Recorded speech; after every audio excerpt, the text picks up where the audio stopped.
Sa actual control yan. Nakaikot na ako dyan. Dito sa training, kontrolado ang ano natin, yung step. Saksa. Oh. Control.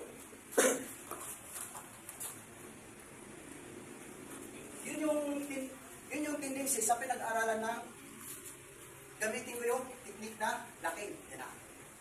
Saksak ka dito siya sa taas.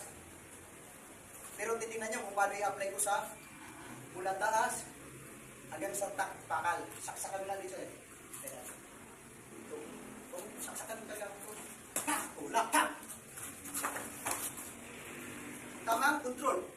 Tuhod. I-apply ko sa taas. Ganun din ang kalabasan. Pakal. Oh. Tingin siya. Araw sa taban. Yun. Pwede kayong mag-slide lang ha. Pwede nyo pasimple yung mga palo. Saksak. Yun na yung mga paling na ginagawa ko. Saksak ko. Saksak ko yung bilang. Pato! Wala malambot lang.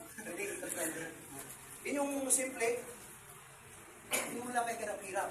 Yung mga agaw na, halimbawa, bigla ako ni sir na ginutukan.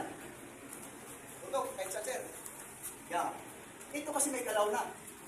Yan. Ikutin ko lang ito. Ito ang pinakamasakit pag halimbawa na itong tiktik ito. Pag hindi marunong sumunod. Yan. May injury ano dyan, pag hindi ko kontrolin. Kasi, kinuha ko yung lakas. Pag ginamit ni sir sa suntukan niya, yan. Suntukan. Yan. Saluhin ko lang ito. Control.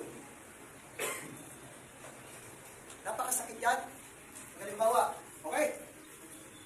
Titira naman ako ng ito kasi.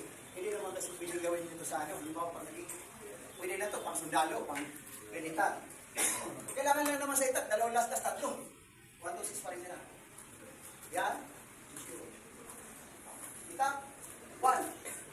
Puso. 2. Nasa side yan. 2.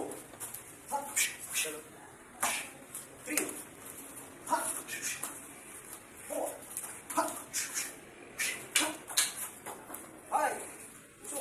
5.